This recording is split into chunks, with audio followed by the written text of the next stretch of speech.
Okay, അപ്പോൾ ഒരു problem എടുക്കുകയാണ്. Calculate the moment of A given force 10 kN about the point of. അപ്പോൾ നമ്മുടെ ഫോഴ്സ് ആക്ട് ചെയ്യണം, അതിൻ്റെ ലൈൻ ഓഫ് ആക്ഷൻ നോക്കുകയാണെങ്കിൽ ഇങ്ങനെ ഇരിക്കും അല്ലേ. ശരി, അപ്പോൾ നമുക്ക് മൊമെൻറ്റ് കാൽക്കുലേറ്റ് ചെയ്യണം അബൌട്ട് ഓ എന്ന് പറയുന്ന പോയിന്റ് ഒറിജിൻ ആണെന്നിരിക്കും. ശരി, അപ്പോൾ definitely F into perpendicular distance ആണ് നമുക്കറിയാം. പെർപെൻഡിക്കുലർ ഡിസ്റ്റൻസ് കണ്ടുപിടിക്കുന്ന ജോലി നോക്കാം. ലൈൻ ഓഫ് ആക്ഷനിൽ പോയിന്റ് ഓയിൽ നിന്ന് നമ്മൾ എന്ത് ചെയ്യുക, ഒരു പെർപെൻഡിക്കുലർ ഡ്രോപ്പ് ചെയ്യുന്നത്. ക്ലിയർ? ശരി, അങ്ങനെ പെർപെൻഡിക്കുലർ ഡ്രോപ്പ് ചെയ്ത് കഴിഞ്ഞാൽ നമുക്ക് ആവശ്യമുള്ളത് ഈ സൈഡ് 1 മീറ്റർ ആണെന്ന് അറിയാം. അങ്ങനെയാണെങ്കിൽ ഡെഫിനറ്റ്ലി ഈ ആംഗിൾ അറിയാമെങ്കിൽ കാര്യം നടക്കും. ഓക്കെ, അപ്പോൾ നമ്മൾ നോക്കുകയാണെങ്കിൽ നമുക്ക് ഒരു ആംഗിൾ കണ്ടുപിടിക്കാൻ പറ്റും. നോക്കിയേ, ഈ ലൈനിൻ്റെ, അതായത് ഞാൻ പറയുന്നത് ഈ ലൈനും ഈ ലൈൻ നമ്മൾ ആംഗിളാണ് 45 ഡിഗ്രി. അപ്പോൾ ആ ലൈനിൻ്റെ പാരലാണ് നമ്മുടെ ഈ ലൈൻ. ഇനി ഈ ലൈൻ നോക്കുകയാണെങ്കിൽ ഈ ആംഗിൾ എത്ര വരും?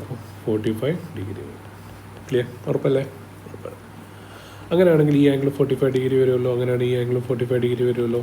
കാച്ചിട്ട് അപ്പോൾ അങ്ങനെ റിലേഷൻ നോക്കുവാണെങ്കിൽ ടോട്ടൽ ഓൾറെഡി 30 അവിടെ ഉണ്ട്. 45 നോക്കിയാൽ തീറ്റ എന്ന് പറയുന്നത് 75 ഡിഗ്രി.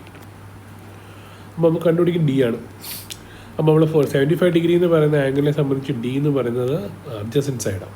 അപ്പോൾ നമുക്ക് എഴുതാം cos 75 degree is equal to D divided by 1 metre വരും. അപ്പോൾ ഡിയുടെ വാല്യൂ നമുക്ക് D is equal to cos 75 degree ആയിരിക്കും വരിക. ശരി, അപ്പോൾ ഫോഴ്സ് നമുക്കറിയാം 100 ന്യൂട്ടൺ. ഡെഫിനറ്റ്ലി നമ്മൾ moment equal to 100 kilo newton. അപ്പോൾ ശ്രദ്ധിച്ചോണം, കിലോ ന്യൂട്ടൺ ആണെങ്കിൽ 10⁻³ പവർ അവിടെ ഉണ്ട്.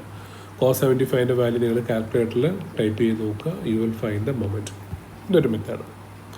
ഇനി മറ്റൊരു മെത്തേഡ് നോക്കുകയാണെങ്കിൽ നേരത്തെ പറയാം, വാരിയൻസ് തിയറം വെച്ചിട്ട് നമുക്ക് ഈ ഫോഴ്സിൻ്റെ രണ്ടായിട്ട് റിസോൾവ് ചെയ്യണം. വെർട്ടിക്കൽ കമ്പോണൻ്റായിട്ടും മറ്റൊന്ന് ഹൊറിസോണ്ടൽ കമ്പോണൻ്റായിട്ടും വരും.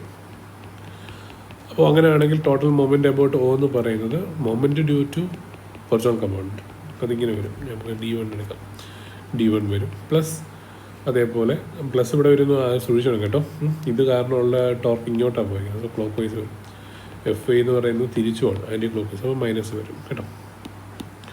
നമ്മൾ D1 വന്നു മൈനസ് FE, പിന്നെ FEയുടെ തിരിച്ചാണ് വരുന്നത്. അപ്പോൾ ആ ഡിസ്റ്റൻസ് എന്ന് പറയുമ്പോഴത്തേക്ക് D2 എന്ന് വല്ല എടുക്കുകയാണെങ്കിൽ D2 വരും. So that's will be the effective torque. അപ്പോൾ നിങ്ങളൊന്ന് കണ്ടുപിടിച്ച് നോക്കുക.